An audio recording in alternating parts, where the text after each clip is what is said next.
భర్త అంటున్నాడంట ఇంట్లో తన భార్యతో, నా కుటుంబానికి నేను కింగ్. భర్త తన కుటుంబంతో తన భార్యతో అంటున్నాడు, ఎవరు ఈ ఇంటికి కింగ్, రాజు అంటే I'm the king of the house అన్నాడంట.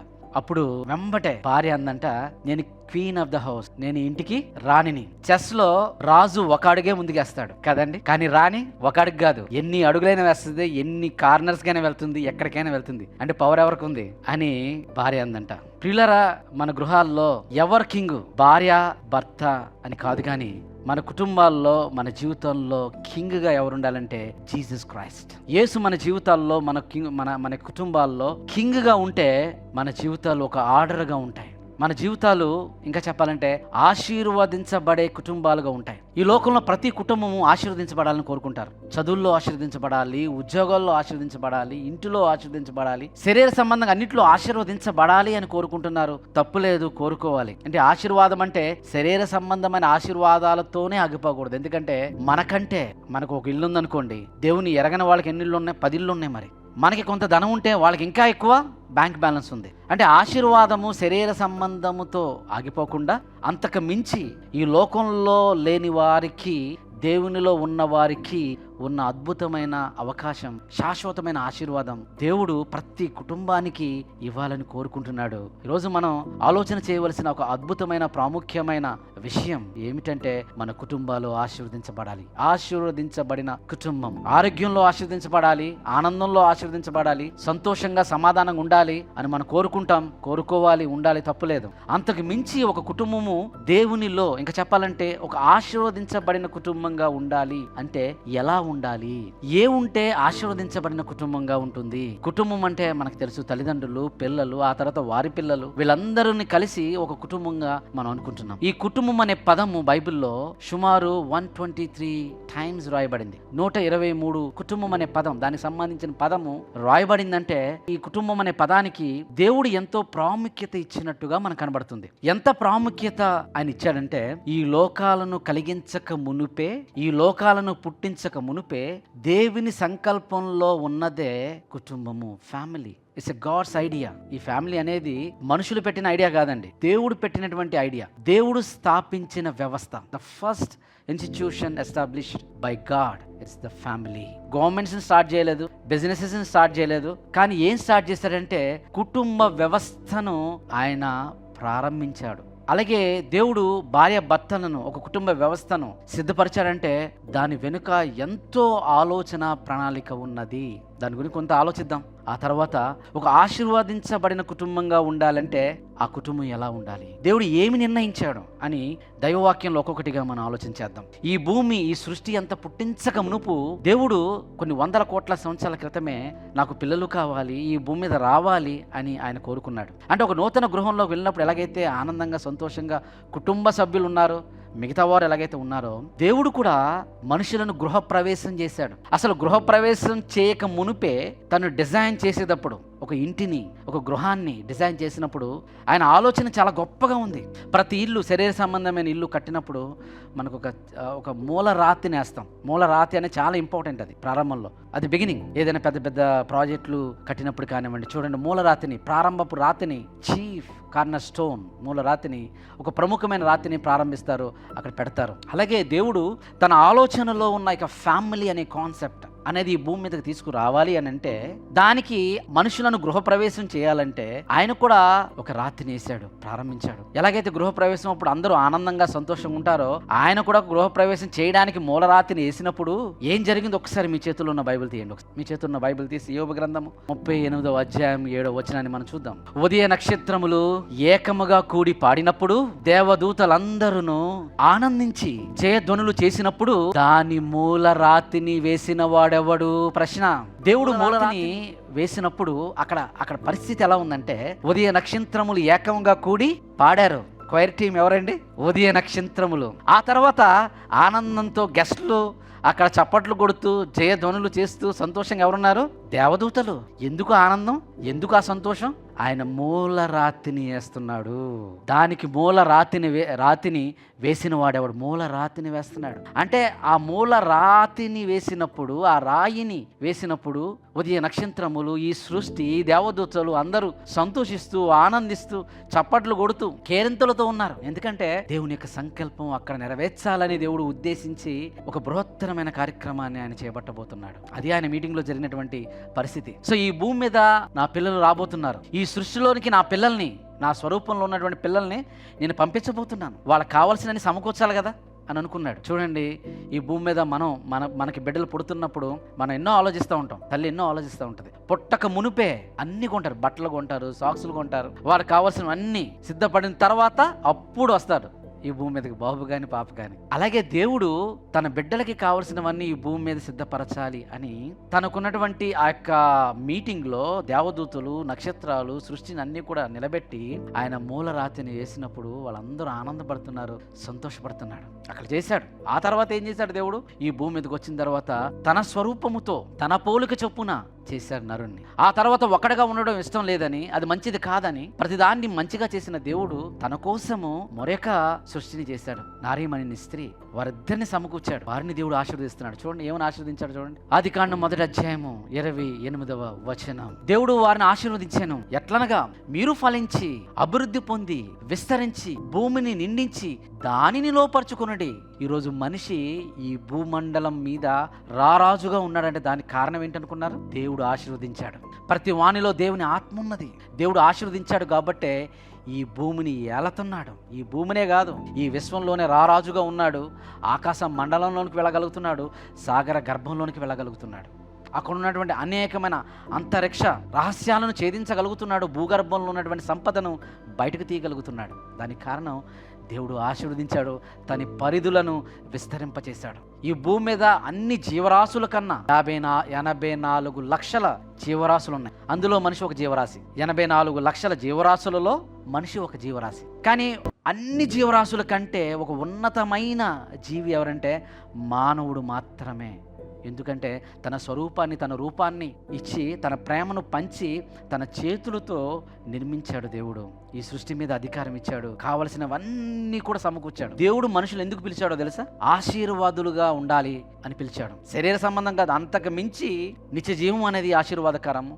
ఈ భూమి మీద ఎన్ని ఉన్నా దేవుళ్ళు ఉండడం అనేది ఆశీర్వాదకరము. సమస్యలు వచ్చిన సమాధానం ఉండడం అనేది ఆశీర్వాదకరము. కుటుంబంగా కలిసి దేవుళ్ళు ఉండడం అనేది ఆశీర్వాదకరము. కాబట్టి ఈ లోకంలో శరీర సంబంధమైన ఆశీర్వాదాల కంటే ఆత్మ సంబంధమైన ఆశీర్వాదాలు చాలా ఉన్నతమైనవి.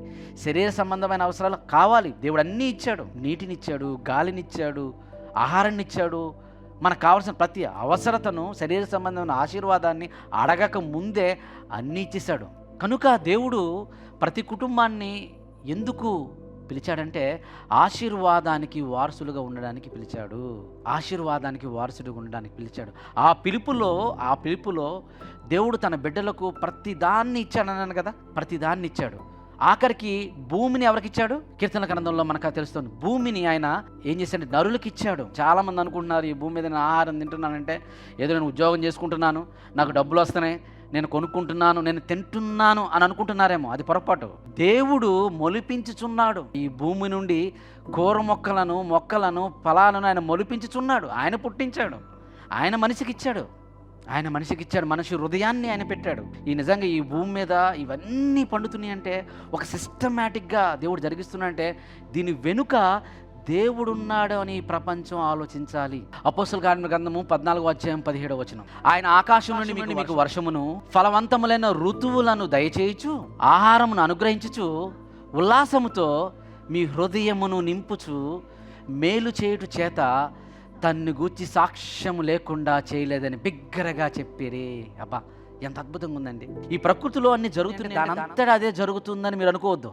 దానంతటా అది ఏది జరగదు, దేవుడు జరిగిస్తున్నాడు. కూర మొక్కలను దేవుడు మొలిపించుచున్నాడు. ఈ ప్రకృతిలో చక్రాన్ని దేవుడు తిప్పుతున్నాడు. అందుకే ఆకాశం నుండి మీకు వర్షమును, ఫలవంతములైన ఋతువులను దయచేయచ్చు, మీ పంటలు పండాలి, మీ కడుపు నిండాలి అని మనకు ఆహారం అనుగ్రహించి, ఉల్లాసముతో మీ హృదయాల్ని నింపుచు, బైబిల్లో ఉంది, మేలు చేయుట చేత. మేలు ఈ భూమి మీద దేవుడు నాకు మేలు చేయలేదు అనడానికి ఏ ఒక్క మనిషికి అధికారం లేదండి. నీకు అర్థం కాకపోవచ్చు, దేవుడు ఎన్నో మేలులు చేస్తున్నాడు, కానీ మనుషులు గుర్తించలేని స్థితిలో ఉన్నారు. శరీర సంబంధంగా ఎన్నో మేలులు చేస్తున్నాడు. నీకు తెలిసినవి గ్రహించలేనివి ఎన్నో ఉంటాయి, తెలిసిన అర్థం కాని స్థితిలో అనేకమైన ఉంటాయి. నాకు అది లేదు, ఏదో 1, 2, 3 చూసి నాకు అది లేదని దాని గురించి మనం బాధపడతాం. కానీ దేవుడు నీ జీవితంలో, నా జీవితంలో, మనందరి జీవితంలో అనేకమైన మేలు చేస్తూనే ఉన్నాడు. ఎందుకంటే దేవుడు మనం ప్రేమించాడు. దేవుని సంకల్పంలో మనం ఉన్నాం. దేవుడు ఈ భూమి మీద ఒక కుటుంబ వ్యవస్థగా ఆశీర్వదించబడిన కుటుంబంగా ఉండాలని కోరుకున్నాడు. ఇన్ని దేవుడు చేశాడు, కుటుంబాన్ని పెట్టాడు. కానీ మొట్టమొదటి కుటుంబం ఏమైందండి? మనకు తెలుసు, దేవునికి దూరం అయిపోయింది. కయీను, హెబెలు. కయీను దేవుని సన్నిధి నుండి దూరం అయిపోయాడు. ఆదికాండం 4:16. అప్పుడు కయీను యెహోవా సన్నిధిలో నుండి బయలుదేరి వెళ్ళి ఏదెనుకు తూర్పు దిక్కున నోదు దేశంలో కాపురం ఉండెను. అక్కడ ఇల్లు కట్టుకున్నాడు, పట్టణాన్ని కట్టాడు. కానీ తన జీవితంలో ఏమైందో తెలుసా? దేవుని సన్నిధిలో నుండి ఆయన వెళ్ళిపోయాడు. దేవుని సన్నిధి దూరం అయిపోయింది. అంటే దేవుడు ఒక కుటుంబాన్ని ఈ భూమి మీద కట్టిన ఉద్దేశం వేరు, కానీ ఈ భూమి మీదకి వచ్చిన కుటుంబము పరిస్థితి వేరు. దేవుడు ప్రారంభంలో ఆయన పునాది వేసినప్పుడు ఆయన కోరుకున్న ఆలోచన సంకల్పం వేరు, ఆయన ఆనందం వేరు, ఆయన ఆలోచన వేరు. కానీ యాక్చువల్గా ప్రాక్టికల్గా వచ్చేసరికి జరిగిన సిచ్యువేషన్ వేరు. ఆ తర్వాత స్టోరీ మనకందరికీ తెలుసు. దేవుడు కోరుకున్న విధంగా మనుషులు లేకుండా దేవుని సన్నిధి నుండి దూరం అవుతానే ఉన్నారు. ఆదాము మొదలుకుని, జలప్రళయం మొదలుకుని, సొదొమ గొమొర్రా ఆ యొక్క సంఘటన మొదలుకుని ఇలా చెప్పుకుంటూ పోతే మనుషులందరూ కూడా దేవునికి దూరం అవుతూ దేవుడు కోరుకున్న విధంగా ఉండలేనప్పుడు దేవుడు ఎంతగానో బాధపడ్డాడు. తన హృదయంలో ఆలోచించాడు. ఎంతగా ఆలోచించాడంటే, నిజంగా నేను అనుకున్నదేంటి, వీళ్ళు చేస్తున్నదేంటి అని ఆలోచించి ఆయన హృదయంలో నొచ్చుకుని ఒక మాట అన్నాడు. మనకు తెలుసు, అసలు నేను ఎందుకు ఈ నరులను చేశాను, చేయకుంటే బాగుండేది కదా, అసలు నేను ఎందుకు చేశాను అని బాధపడిన దాఖలాలు కూడా ఉన్నాయి బైబిల్లో. బాధపడి ఇక లేదు నేనే చేస్తాను, ఒక గొప్ప నిర్ణయం అని ఆయన తన కుమారుని ద్వారా ఈ లోకానికి ఒక ఉన్నతమైన ప్రణాళికను తీసుకుని వచ్చి మనుషులందరూ ఆశీర్వదించబడి దీవించబడి ఉండాలనే గొప్ప ప్రణాళికను ఆయన సిద్ధపాటు చేశాడు. సిద్ధపరిచిన తర్వాత మరి ఎన్ని కుటుంబాలు దేవునిలో దైవకంగా ఆశీర్వదించబడిన కుటుంబాలుగా ఉన్నాయి. ఒకసారి బ్రోకెన్ ఫ్యామిలీస్ అయిపోయాయి, ఇప్పటికి కూడా అలాగే అయిపోతున్నాయి. ఈరోజు అనేక మంది దేవుని మందిరానికి వెళ్తున్నారు, కానీ ఎన్ని బ్రోకెన్ ఫ్యామిలీస్ అయిపోతున్నాయండి. మనం ఉంటున్నప్పుడు ఈ దేశంలో ఆల్మోస్ట్ సుమారు 45% బ్రోకెన్ ఫ్యామిలీస్. సమస్యలు వచ్చినప్పుడు, ఇబ్బందులు వచ్చినప్పుడు విడిపోతున్నారు. ఈ దేశంలో ఎంత తెలుసా? 44%. ఇక చూస్తే ఈ యొక్క ప్రపంచంలో, ఈవెన్ ఇండియాలోనూ కానివ్వండి, ప్రపంచ దేశాల్లో విడాకులు తీసుకునే వాళ్ళ పరిస్థితి ఎక్కువైపోతుంది. ఎందుకు అంటే కుటుంబ వ్యవస్థలో అసలు భార్య భర్త, అసలు ఎందుకు దేవుడు భార్య భర్తలను పుట్టించాడు, వాళ్ళు ఎందుకు ఆశీర్వదించాడు, ఎందుకు పిల్లల్ని ఇస్తున్నాడు, కుటుంబంగా ఏం చేయాలి, వాళ్ళకు ఒక డైరెక్షన్ అనేది లేకుండా పుట్టాం కాబట్టి బ్రతకాలని వాళ్ళ ఇష్టానుసారంగా బ్రతుకుతూ వాళ్ళ జీవితాలని నాశనం చేసుకుంటున్నారు. అనేక మంది డబ్బు ఉండొచ్చు, మంచి ఇల్లు ఉండొచ్చు, హోదా ఉండొచ్చు, కానీ వాళ్ళ జీవితాల్లో హృదయంలో వేదన, బాధ, ఎక్కడో ఒక ఫీలింగ్, నేను ఇంకా నా జీవితం ఒక పరిపూర్ణంగా లేదే అని ఒక బాధ అనేది ఎక్కువ మందిని వేధిస్తున్నటువంటి ప్రశ్నలు. మరి ఒక కుటుంబము ఆశీర్వాదకరంగా ఉండాలి అంటే, ఒక కుటుంబము దైవకంగా ఉండాలి అంటే, ఒక కుటుంబము ఆశీర్వదించబడిన కుటుంబంగా ఉండాలంటే మరి ఏం చేయాలి? ఈరోజు 5 విషయాలు మీ ముందు నేను ఉంచాలని ఆశపడుతున్నాను. 5 పాయింట్స్. మొట్టమొదటిది దేవుడు కేంద్రంగా ఉన్న కుటుంబము ఆశీర్వదించబడుతుంది. Number 1, God centre family. వారి కుటుంబంలో సెంటర్ ఎవరు ఉండాలి? గాడ్. భర్త కాదు, భార్య కాదు, పిల్లలు కాదు. కొన్ని కుటుంబాల్లో భర్త మాట ఉంటుంది, కొన్ని కుటుంబాల్లో భార్య మాట ఉంటుంది, కొన్ని కుటుంబాల తల్లిదండ్రులు కలిపి ఎవరో పిల్లలు ఎటు వెళ్తే అటే ఒక స్టేజ్ పెరిగిన తర్వాత. కానీ భార్యకు, భర్తకు, పిల్లలకు సెంటర్గా ఎవరు ఉండాలంటే గాడ్ ఉండాలి. దేవుడు కేంద్రంగా ఉన్న కుటుంబము ఆశీర్వదించబడుతుంది. A blessed family puts God at the centre. వాళ్ళకి ఎన్నో త్రోవలు ఉండొచ్చు, ఎన్నో ఆలోచనలు ఉండొచ్చు, ఎన్నో ప్రణాళికలు ఉండొచ్చు, ఎన్నో మార్గాలు ఉండొచ్చు, కానీ అవన్నీ కూడా దేవుని యొద్దకు తీసుకొచ్చి, ప్రభువా ఇది నీ చిత్తము కదా, ఇది నీది ఏ చిత్తమో చెప్పండి ప్రభువా అని వాళ్ళ జీవితాల్లో ఎవరికి ప్రాధాన్యత ఇస్తారు? దేవునికి. వారి కుటుంబాల్లో దేవునికి, వాళ్ళు చేస్తున్న ప్రతి పనిలో దేవునికి, వాళ్ళ నిర్ణయాల్లో కూడా ప్రభువా ఇది నీ నిర్ణయమా కాదా, నీ వాక్యం ద్వారా మాకు సెలవివ్వండి, మాకు బయలుపరచు ప్రభు అని ఆయన్ను అన్వేషిస్తారు. కాబట్టి 128వ కీర్తన చూస్తే అక్కడ భార్య గురించి రాయబడి ఉంటుంది, భర్త గురించి రాయబడి ఉంటుంది, పిల్లల గురించి రాయబడి ఉంటుంది, వాళ్ళ తర్వాత తరం గురించి రాయబడి ఉంటుంది. ఒక కీర్తనలోనే ఒక కుటుంబం ఆశీర్వదించబడాలంటే ఎలా ఉండాలి అనేది ఉంటుంది, వాళ్ళు ఎలా ఆశీర్వదించబడతారో అనేది కూడా అక్కడ ఉంటుంది. అందుకే కీర్తనకారుడు అంటున్నాడు, యెహోవా యందు భయభక్తులు కలిగి ఆయన త్రోవల యందు నడుచు వారందరూ ధన్యులు. ఈసారి రీసెంట్గా నేను ఒక న్యూస్లో చూశాను, వాళ్ళు బాగా కష్టపడ్డారంట. తినక ఎన్నో ఎకరాల పొలాన్ని, బిల్డింగ్స్ అన్నీ కష్టపడి పిల్లలందరికీ ఇచ్చేస్తే వాళ్ళు పంచుకుని పిల్లల్ని చివరిలో ఎక్కడ వేశారంటే అనాథ వృద్ధాశ్రయంలో వేశారంట. వాళ్ళు బాధపడుతున్నారు. ఒక తల్లి అయితే అంటుంది, మీరు బతుకున్నప్పుడు మీ పిల్లలకి ఆశలు పంచకండి. ఆమె సలహా ఇస్తుంది పిల్లలందరికీ. ఎందుకని? మీరు బ్రతుకున్నప్పుడు పంచితే వారు మిమ్మల్ని చూడరు. అంటే వాళ్ళు ఎలా పెంచారంటే చిన్ననాటి నుండి దేవుని బోధలేం లేవు. ఈ లోకంలో ఎలా బ్రతకాలని బాగా కష్టపడి సంపాదించే వెరీ గుడ్. పోనీ అది వాళ్ళు ఎంజాయ్ చేస్తున్నారు, వాళ్ళు ఎంజాయ్ చేయట్లేదు, ఎవరో ఎంజాయ్ చేస్తున్నారు. పోనీ ఎవరో ఎంజాయ్ చేస్తున్నారని వీళ్ళు ఆనందపడుతున్నారు, వీళ్ళు ఆనందపడతలేదు. అంటే వాళ్ళకి దుఃఖమే, వీళ్ళకి దుఃఖమే. చివరికి ఏం మిగిలింది? దుఃఖమే మిగిలింది అందరికీ. కనుక మన జీవితాల్లో మన కుటుంబాలు ఎలా ఉండాలంటే, మన కష్టాన్ని అనుభవించే విధంగా ఉండాలి అంటే, మన కష్టము ఫలించే విధంగా ఉండాలంటే మనము భయభక్తులు కలిగి ఉండాలి. భర్త దేవుని యందు భయభక్తులు కలిగి ఉండాలి, భార్య దేవుని యందు భయభక్తులు కలిగి ఉండాలి, పిల్లలు దేవుని యందు భయభక్తులు కలిగి ఉండాలి. మన జీవితాల్లో మేలు జరుగుతుంది. అందుగురించే ఇక్కడ కీర్తనకారుడు అంటున్నాడు కదా, నీ లోగిట నీ భార్య ఫలించు ద్రాక్షావళి. ఒక భార్య ఫలించు ద్రాక్షాల వలె ఉంటుంది. అలాగే నీ భోజన బల్లల చుట్టూ నీ పిల్లలు ఒలీవల మొక్కల వలె ఉంటారు. చూడండి, పిల్లల గురించి వాళ్ళు ఎలా ఫలించారో, ఎలా ఆశీర్వదించబడతారో మాట్లాడుతూ ఒలీవ మొక్కల వలె ఉంటారు. భార్య ఫలించి ద్రాక్షాల వలె ఉంటుంది. భర్త నువ్వు చేసే పని ఫలిస్తుంది, నీకు మేళ్ళు కలుగుతాయి. ఎందుకంటే మీరు దేవుని యందు భయభక్తులు కలిగి గాడ్ సెంటర్డ్ ఫ్యామిలీగా ఉన్నారు. మీ జీవితంలో ఎవరు కేంద్రంగా ఉండాలి? దేవుడుగా ఉండాలి. భార్య కాదు, భర్త కాదు, పిల్లలు కాదు, దేవుడుగా ఉంటే అప్పుడు మనకు ఒక ఆర్డర్ వస్తుంది. ఆర్డర్లో మనం జీవిస్తాం. ఒకసారి పరిశీలన చేసుకుందాం. మన కుటుంబాల్లో ఎవరు సెంటర్డ్ ఫ్యామిలీగా ఉంది? Who is the king of your family? నీ యొక్క కుటుంబానికి, మన కుటుంబాలకి రాజు ఎవరు? ఎవరి నిర్ణయాలతో మన జీవితాలు ముందుకు వెళుతున్నాయి? దేవునికి మొదట ప్రాధాన్యత ఇవ్వాలి. ఎందుకంటే దేవుడు మనకు అన్ని ఇచ్చాడండి. మీరు అనుకోవచ్చు, అనుకోకపోవచ్చు, గ్రహించకపోవచ్చు, కానీ మన జీవితంలో అన్నిట్లో కంటే ముఖ్యంగా దేవుడు మొదటి స్థానాన్ని ఇచ్చాడు. బైబిల్లో ఒక మాట ఉంటుంది, ఈ సృష్టి అన్నిటిలో మనల్ని ప్రథమ ఫలముగా అని ఉంటుంది. అంటే ఫస్ట్ ప్రయారిటీ ఆయన మనకిచ్చి ఇన్నిచ్చినప్పుడు ఈరోజు మనిషి దేవునికి ప్రాధాన్యత ఇవ్వడంలో చాలా తగ్గిపోయాడండి. దేవునికి ఎక్కడ ఉంది ప్రాధాన్యత చెప్పండి? అందుకే ఈరోజు ఫ్యామిలీస్ అన్ని కొలాప్స్ అయిపోతున్నాయి, బ్రేక్ అయిపోతున్నాయి, తగ్గిపోతున్నాయి. కనుక ఈరోజు ఒక మంచి నిర్ణయం తీసుకుందాం. ఏంటంటే మన కుటుంబాల్లో దేవుడే సెంటర్ కావాలి. మన జీవితాల్లో, మన నిర్ణయాల్లో దేవుడే మొదట కావాలి. ప్రార్థన చేసుకోవాలి, బైబిల్ చదవాలి, ప్రతి ఆదివారం గుడికి వెళ్ళాలి, ఏ నిర్ణయం తీసుకోవాలన్నా దేవుణ్ణి అడగాలి, ఎక్కడికి వెళ్ళాలన్నా ప్రభువా నా జీవితంలో నీ చిత్తం ఏంటి, నీ వాక్యం ద్వారా మీరు ఏం బయలుపరుస్తున్నారు చెప్పండి ప్రభువా అని ఆలోచించాలి. మన ఇష్టానుసారంగా కాకుండా దేవుని ఆలోచనతో వెళితే మన కుటుంబాలు ఆనందంగా ఉంటాయండి. మొట్టమొదటిది దేవునికి ప్రాధాన్యత ఇచ్చే కుటుంబాలుగా ఉండాలి. నెంబర్ 2, దేవుని సన్నిధి ఉన్న కుటుంబము ఏమవుతుందంటే ఆశీర్వదించబడుతుంది. ఒకరోజు ఒక మందసం ఉంది. ఆ మనసాన్ని తీసుకెళ్ళాలని ఒక రాజు తీసుకురమ్మంటాడు. తీసుకువెళ్ళడానికి సిద్ధపడుతున్నప్పుడు ఒక వ్యక్తి దాన్ని పట్టుకోవాలని ఆలోచిస్తూ ఉంటాడు. అక్కడ ప్రమాదం జరుగుద్ది. సరే ఎందుకులే ఈ ప్రమాదం, దీన్ని తీసుకెళ్ళాలంటే చాలా కష్టంగా ఉంది ఈ మందసం అనేసి ఆ మందసాన్ని తీసుకుని వెళ్ళి ఒకరి ఇంట్లో పెడతారు. 2 సమూయేలు గ్రంథం 6వ అధ్యాయం 10వ వచనం, యెహోవా మందసమును దావీదు పురములోనికి తన యొద్దకు తెప్పింపనొల్లక గిత్తీయుడగు ఒబేదెదోము ఇంటి వరకు అక్కడ ఉంచేశారు. ఏం జరిగింది అంటే, యొక్క మందసం, దేవుని మందసం ఆ యొక్క ఇంట్లో పెడితే ఆ ఇల్లు ఎలా ఉందో చూడండి ఒకసారి.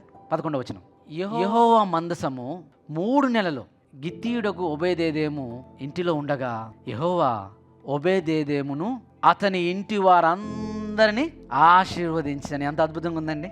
ఒబేదెదోము ఇల్లు ఆశీర్వదించబడడానికి గల కారణం ఏంటి? దేవుని మందసం. అంటే దేవుని మందసం ఏ ఇంట్లో ఉంటే ఆ ఇల్లు ఆశీర్వదించబడుతుంది. ఇల్లు ఆశీర్వదించబడింది. ఈ విషయం ఎవరికి అర్థమైందంటే దావీదు గారికి అర్థమైంది. ఇదేంటి, ఎక్కడ ఉండాలి? నా దగ్గర ఉండాలి, కానీ ఎక్కడ ఉంది? ఎక్కడో ఉంది. ఇప్పుడు నా దగ్గర తీసుకొస్తే నేను కూడా ఆశీర్వదించబడతానని మరలా తీసుకుని వెళ్ళిపోయాడు. వాళ్ళందరినీ సైన్యాన్ని పంపించి మరలా ఆ యొక్క మందసం నా దగ్గర ఉండాలని మరలా ఆయన తన సైన్యానికి ఆజ్ఞాపించినట్టుగా మనకు కనబడుతుంది. పిల్లరా, ఇక్కడ మనం ఆలోచించవలసిన విషయం ఏంటంటే, దేవుని మందసం, arc of God, arc of covenant ఎక్కడ ఉంటుందో అక్కడ దేవుని ఆశీర్వాదం ఉంటుంది. ఈ విషయం తెలుసుకున్న దావీదు ఆ మందసాన్ని ఎక్కడ తీసుకెళ్ళాడు? తన ఇంటికి తీసుకెళ్ళాడు. మరి ఈ విషయాన్ని తెలుసుకున్న మనం ఏం చేయాలి? మన ఇంట్లో ఏం ఉండాలి? దేవుని మందసం ఉండాలి. ఏ దేవుని మందసము ఏ గృహం అయితే కలిగి ఉంటుందో ఆ గృహము ఆశీర్వదించబడుతుంది. తీసుకుని వెళ్ళి ఎక్కడ పెట్టుకున్నాడో తెలుసా? దావీదు తన పురంలో పెట్టుకున్నాడు. అందుకే దావీదు ఆశీర్వదించబడ్డాడు. ఈ యొక్క కాంటెక్స్ట్లోనే మీకు 2 కుటుంబాలను చూపిస్తాను. 2 కుటుంబాల్లో ఒక కుటుంబం ఆశీర్వదించబడింది, ఇంకో కుటుంబం ఆశీర్వదించబడతలేదు. ఒక కుటుంబం ఎదిగింది, ఇంకో కుటుంబం ఎదగలేదు. ఒక కుటుంబం దీవించబడింది, ఇంకొక కుటుంబం దీవించబడలేదు. సౌలు కుటుంబీకులకును దావీదు కుటుంబీకులకును బహుకాలము యుద్ధము జరిగింది. చూడండి, సౌలు కుటుంబానికి దావీదు కుటుంబానికి బహుకాలము యుద్ధం జరిగిందంట. దావీదు అంతకంతకు ప్రబలెను. దావీదు ప్రబలుకుంటూ వెళ్ళిపోతున్నాడు. సౌలు కుటుంబము అంతకంతకు నేరసిల్లెను. ఇక్కడ మీరు చూడండి, 2 కుటుంబాలు ఎగ్జాంపుల్గా చూపిస్తున్నాను. నెంబర్ 1, 2 కుటుంబాల మధ్య తగాదా, గొడవలు వచ్చాయి.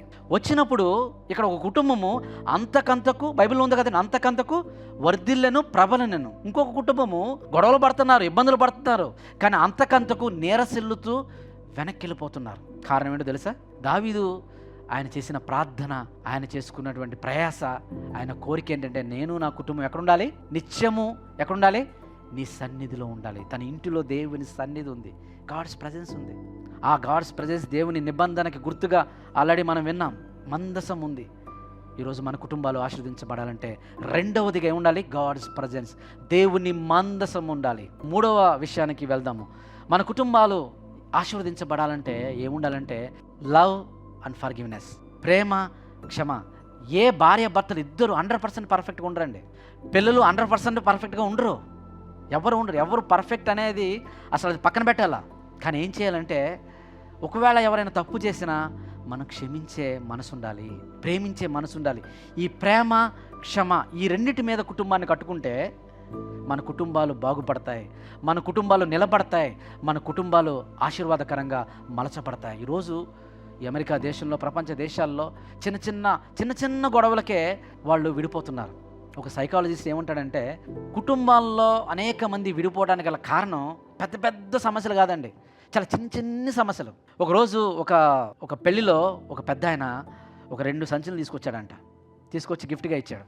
ఇచ్చి ఆయన ఏమని చెప్పాడంటే, ఇక నుండి మీరు చేసే ఒప్పులు అంటే పాజిటివ్స్ అన్నీ ఒక దాంట్లో రాయండి, మీరు చేసే తప్పులు ఇంకో దాంట్లో రాయండి అన్నాడంట ప్రతిరోజు. కానీ ఒక కండిషన్ ఏంటంటే, ఎండ్ ఆఫ్ ది డే అవన్నీ మీరు చదవాలి అని ఒక గిఫ్ట్గా చేసి వెళ్ళిపోయాడంట. ఆ తర్వాత ఆ కుటుంబం వారిరువురు, భార్య భర్తలు ఇరువురు, ప్రారంభంలో బాగానే ఉంటుంది కదండి, పెళ్ళైన మొదట్లో కుటుంబాలన్నీ బాగానే ఉంటాయి. సో వీళ్ళు ప్రారంభంలో కాబట్టి అన్నీ రాసుకుంటూ వెళ్ళారు, పాజిటివ్స్ అన్నీ. నెగిటివ్స్ కూడా మరొక సంచిలో పెట్టారు. అలా ప్రతిరోజు చూస్తున్నప్పుడు, పాజిటివ్ చూస్తున్నప్పుడు చాలా హ్యాపీగా ఉండేవారు, నెగిటివ్ చూస్తున్నప్పుడు ఎక్కడో కొంచెం బాధగా ఉన్నప్పటికీ అది చదివినప్పుడు అర్థమయ్యేది. భార్య భర్త మీద రాసేది, భర్త భార్య మీద రాసేవాడు. అవన్నీ చదువుతున్నప్పుడు వాళ్ళు అర్థం చేసుకుని, ఓకే నాలో ఇది ఉందేమో, నాలో ఈ లోపం ఉందేమో అని వాళ్ళు మాట్లాడుకోవడం, ఆలోచించడం ప్రారంభించారు. అలా ప్రారంభించి కొంతకాలం వెళ్ళేసరికి నిజంగా ఆ కుటుంబము అనేకులకు ఆశీర్వాదకరమైన కుటుంబంగా ఉంది. కారణం ఏంటంటే, వాళ్ళు దేవుని మాటలతో కట్టబడి, ఒకవేళ తప్పులు ఉన్నప్పటికీ ఒకరినొకరిని క్షమించుకుని, వాళ్ళు ప్రేమించుకుని దేవుని మాటలతో వాళ్ళు ముందుకెళ్ళారండి. దేవుడు కూడా అదే కోరుకున్నాను. మన కుటుంబాల్లో ఏముండాలంటే, తప్పులు చేస్తారు, పిల్లలు చేస్తారు, భర్త చేస్తాడు, భార్య చేస్తుంది తెలిసి తెలియక. అయినప్పటికీ తప్పులను క్షమించాలి. కానీ మనం క్షమించాం. మనమైతే ఎవరైనా మనకి మేలు చేశారనుకోండి, ఒక చిన్న థ్యాంక్స్ చెప్పి మర్చిపోతాం. అదే కీడు చేస్తే జీవితాంతం గుర్తుపెట్టుకున్నాం అంటారు. అంటే జీవితాంతం, అంటే ఒక చిన్న తప్పు చేస్తే జీవితాంతం గుర్తుపెట్టుకుంటారా? అవును. మరి మేళ్ళన్నీ గుర్తుపెట్టుకోం. అదే మనం చేసే పెద్ద తప్పు. దాన్ని ఆపోజిట్ చేయండి. మేలును గుర్తుపెట్టుకోండి, కీడుని మర్చిపోండి. మన లైఫ్ చాలా హ్యాపీగా ఉంటుంది. అందుకే దేవుడు బైబిల్లో ఒక మంచి మాట చెప్పాడు. కొలస్సీయులకు రాసిన పత్రిక 3వ అధ్యాయం 13వ వచనం చూద్దాం. ఎవడైనను హాని చేసినని ఒకడు అనుకుని ఎడల ఒకనికొకడు సహించుచు ఒకని ఒకడు క్షమించుడి. ప్రభు మిమ్మును క్షమించులాగున మీరును క్షమించుడి. నెంబర్ 1 క్షమ. ఆ తర్వాత నెంబర్ 2, వీటన్నిటికీ పైన పరిపూర్ణతకు అనుబంధమైన ప్రేమను ధరించుకొనుడి. అంటే కుటుంబాల్లో ఈ 2 ఉండాలి. క్షమించాలి, ప్రేమించాలి. భర్త భార్యను క్షమించాలి, భార్యను ప్రేమించాలి. భార్య భర్తను క్షమించాలి, భర్తను ప్రేమించాలి.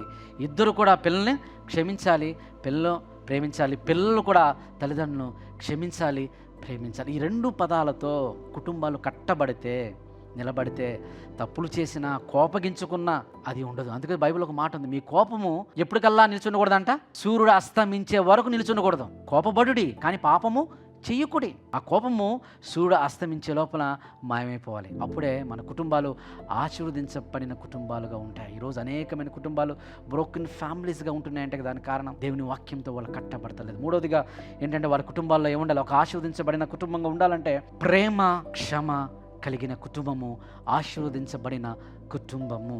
ఆ తర్వాత నాలుగవదిగా చూస్తే మత్తయి సువార్త 7:24 కాబట్టి ఈ నా మాటలు విని వాటు చొప్పున చేయు ప్రతివాడు, అంటే యేసుప్రభువు అంటున్నారు, ఈ నా మాటలు విని వాటు చొప్పున చేయు ప్రతివాడును బండ మీద తన ఇల్లును కట్టుకొనిన బుద్ధిమంతుని పోలియుండును. మన ఇంటిని దేనితో కట్టుకోవాలి? దేవుని మాటలతో కట్టుకోవాలి. God's word. మనుషుల మాటలు కాదు. ఏది దేవుని మాట, ఏది మనిషి మాట, ఏది దేవుని మాటతో కట్టబడాలి. ఒక ధనవంతుడు అనుకున్నాడంట, నేను చాలా పెద్ద బిల్డింగ్ కడుతున్నాను, దానికి డెకరేషన్స్కి చాలా బడ్జెట్ అయిపోతుంది, కాబట్టి నాకు బడ్జెట్ ఎక్కువగా నేను డెకరేషన్కి పెడతాను అనుకుని తన ఫౌండేషన్కి పునాదికి సరిగా పెట్టలేదంట. ఏమైంది? ఆ తర్వాత పెద్ద తుఫాన్ వచ్చింది, మొత్తం కూలిపోయింది. అంటే దేనికి ఎక్కువ పెట్టాలి? ఫౌండేషన్. మన భక్తి జీవితంలో foundation, the word of God. దేవుని వాక్యంతో లేకపోతే నిజంగా మన జీవితం, మన ఇల్లు అనేది నిలవదు. అందుకే ఆయన అంటున్నాడు, ఈ భూమి మీద వాన కురిసెను, వరదలు వచ్చెను, గాలి విసిరి ఆ ఇంటి మీద కొట్టాను, కానీ దాని పునాది బండ మీద వేయబడలేదు కనుక అది పడలేదు. బండ ఎవరండి? బైబిల్లో ఉంటుంది. ఆ బండ క్రైస్ట్. పౌలు గారు దాన్ని వివరిస్తాడు. ఆ బండ ఎవరంటే ఆ బండే క్రీస్తు అని. అంటే క్రీస్తు మీద, వాక్యం మీద మన యొక్క జీవితాలు, మన కుటుంబాలు కట్టబడకపోతే, మన గృహము కట్టకబడకపోతే అది పడిపోతుంది. ధనంతో మన ఇంటిని కట్టుకోవచ్చు, కానీ వాక్యంతో మన గృహాన్ని కట్టుకోవాలి. ఒకవేళ వాక్యంతో మన గృహాన్ని కట్టుకుంటే ఆ ఇంటి మీద వాన పడదండి? పడుతుంది. అదే బైబిల్ చెప్తుంది. వాక్యం మీద మన గృహాన్ని కట్టిన వాన కురిసెను, వరదలు వచ్చెను, గాలి విసిరి ఆ ఇంటి మీద కొచ్చెను. అంటే బండ మీద కట్టబడిన, క్రీస్తు మీద కట్టబడిన గృహం మీద కూడా వానలు వస్తాయి, వరదలు వస్తాయి, గాలి విసురుతుంది. అంటే ఇబ్బందులు వస్తాయి, కష్టాలు వస్తాయి, వేదనలు వస్తాయి, సమస్యలు వస్తాయి, అనారోగ్యమైన సమస్యలు వస్తాయి, ఫైనాన్షియల్ ఇష్యూస్ ఉంటాయి. అయినప్పటికీ దేవుని సమాధానం ఉంటుంది వారి కుటుంబంలో, దేవుని శాంతి ఉంటుంది వాళ్ళ కుటుంబంలో, దేవుని ఆశీర్వాదం ఉంటుంది వాళ్ళ కుటుంబంలో. అదే పెద్ద ఆశీర్వాదకరం. అందుకే మన కుటుంబాలు దేని మీద కట్టబడాలి? God's word. మన గృహాన్ని దేనితో కట్టుకోవాలంటే దేవుని వాక్యంతో కట్టుకోవాలి. అప్పుడు వరదలు వస్తాయి, కష్టాలు వస్తాయి, ఇబ్బందులు వస్తాయి, ఇరుకులు వస్తాయి, అయినప్పటికీ బలంగా నిలబడతాం. God's word. అండ్ ఫైనల్గా నేను ముగిస్తాను. 5వదిగా చూస్తే, a family will be blessed to other families. దేవుని సేవలోను దేవుడు తమకిచ్చిన ఆశీర్వాదాలను పంచే కుటుంబము ఆశీర్వదించబడే కుటుంబంగా ఉంటుంది. మనకు తెలుసు యొర్దాను నది, ప్రతి నది సముద్రంలో కలుస్తుంది. మనకు తెలుసు ఈ యొర్దాను నది 2 సముద్రాల్లో కలుస్తుంది. ఒకటి గలిలయ సముద్రము, 2 మృత సముద్రము. గలిలయ సముద్రానికి వెళ్ళినటువంటి నీరు ఏమవుతుందంటే అది వేరే దానికి ప్రవేశిస్తుంది. ఆ నీరు జీవం కలిగిన నీరు ఉంది, ఎందుకంటే అక్కడ నుండి వేరే వాటికి మళ్ళా నీరు వెళ్తుంది. మృత సముద్రం ఉంది, ఆ మృత సముద్రంలో నీరు వెళ్ళిందనుకోండి అందులో జీవం ఉండదు, అంతగా ఉండదు. కానీ గలిలయ సముద్రంలోనికి వెళ్ళినటువంటి నీరు ఒక జీవం కలిగినటువంటి నీరుగా ఉంటుంది. ఈ ఉదాహరణకు ఎందుకు చెప్పబడుతుందంటే, దేవుడు సమృద్ధి ఆశీర్వాదాలు మన జీవితంలో ఇచ్చినప్పుడు అది మన దగ్గరే ఉండకూడదు, దాన్ని పంచాలి, దాన్ని నెక్స్ట్ ఇవ్వడం మనం నేర్చుకోవాలి. దేవుడి జీవితాన్ని ఇచ్చాడు, దేవునికి ఇవ్వాలి. ఈ టాలెంట్స్ దేవునికి ఇవ్వాలి. మన ధనమంతా నువ్వు ఇచ్చినదే కదా, నువ్వు ఇచ్చిన దాంట్లో ఏదో కొంచెం నేను నీకు ఇస్తున్నాను అంతే అని దేవుని పరిచర్య కోసం మన ధనాన్ని, మన సమయాన్ని, మన కష్టాన్ని, మన త్యాగాన్ని, మన కుటుంబాన్ని మనం అంతా కూడా దేవుని కోసం నిలబడాలి. అనేక కుటుంబాలు ఆశీర్వాదకరంగా ఉండడానికి మనం నిలబడాలి. అలా ఉండాలని దేవుడు కోరుకుంటున్నాడు. బైబిల్లో దేవుడు అబ్రహామును ఆశీర్వదించినప్పుడు ఆయన ఏమన్నాడు తెలుసా? నేను నిన్ను గొప్ప జనముగా చేసి నిన్ను ఆశీర్వదించేదాను. ఎందుకు? నీకోసమే కాదు, నీవు, నీ పిల్లలు, నీ కుటుంబం బతకాలని కాదు. నీ నామాన్ని నేను ఎందుకు గొప్ప చేస్తున్నాను తెలుసా? నేను ఎందుకు గొప్ప చేస్తున్నాను, నిన్ను ఎందుకు ఆశీర్వదిస్తున్నాను అంటే నీవు అనేకులకు ఆశీర్వాదకరంగా ఉంటావు. నీ ద్వారా ఈ లోకంలో ఉన్న తరాలన్నీ ఆశీర్వదించబడతాయి అని దేవుడు వాగ్దానం చేశాడు. ప్రియులారా, దేవుడు మనకిచ్చిన ప్రతి ఆశీర్వాదకరం అది మన దగ్గరే ఉంచుకోకూడదు, మన కుటుంబాల దగ్గరనే అది ఉండకూడదు. బయటకు ఇవ్వడం మనం నేర్చుకోవాలి. గివింగ్, మన సమయాన్ని, మన ధనాన్ని, దేవుడు మనకి ఏమిచ్చినా అది దేవుడిచ్చినదే, ఏది మంద కాదండి. మనకిచ్చినవన్నీ కూడా దేవునిచ్చినదే. మరి దేవునికి మనం ఇవ్వగలుగుతున్నామా? మన గుప్పిళ్ళు ఇప్పగలుగుతున్నామా? మన సమయాన్ని ఇవ్వగలుగుతున్నామా? దేవుని ఆశీర్వాదంలో, దేవుని పరిచర్లో మన టాలెంట్స్ని పెట్టగలుగుతున్నామా? దేవుని కోసం మనం నిలబడగలుగుతున్నామా? మనం నిలబడితే కొన్ని కుటుంబాలు ఆశీర్వదించబడతాయి. అలా ఆశీర్వాదకరంగా మనం ఉండగలుగుతున్నామా? అలా ఉన్న కుటుంబమే ఆశీర్వదించబడిన కుటుంబంగా ఉండగలుగుతుందండి. దేవుని సేవలో ఉండాలి, మన సమయం కూడా దేవునిలో ఉండాలి. అందుకే యెహోషువ తన జీవితంలో ఒక మంచి నిర్ణయాన్ని తీసుకున్నాడండి. నేనును నా ఇంటి వారును యెహోవాను సేవించేద్దాం. మీరు ఎలా సేవిస్తారో, మీరు ఎలా బ్రతుకుతారో నాకు అనవసరం. నేనైతే ఒక నిర్ణయం తీసుకున్నాను, నేను నా ఇంటి వారిని యెహోవాను సేవించేద్దామని. పిల్లరా, ఒక్కసారి మీరు ఆలోచన చేయండి. మన కుటుంబము ఆశీర్వదించబడిన కుటుంబంగా కావాలని కోరుకున్నాడు. బ్లెస్డ్ ఫ్యామిలీగా ఉండాలని ప్రతి కుటుంబాన్ని దేవుడు కోరుకుంటున్నాడు. అలా ఉండాలంటే ఈరోజు మనం నేర్చుకున్న 5 ఉండాలి. 5 ఉన్న కుటుంబము ఆశీర్వదించబడిన కుటుంబంగా మీకు కనబడుతుంది. దేవుడు నిన్ను, నన్ను, మన కుటుంబాలందరినీ కూడా ఆశీర్వదించబడే కుటుంబాలుగా ఉండాలని కోరుకున్నాడు. అందుకే ఈ లోకం నుండి వేరుపరిచి మన ఆత్మీయంగా ఆశీర్వదించాడు. నేనును నా ఇంటి వారును, మనము మన ఇంటి వారును యెహోవాను సేవించే విధంగా ఉండాలని దేవుడు కోరుకుంటున్నాను.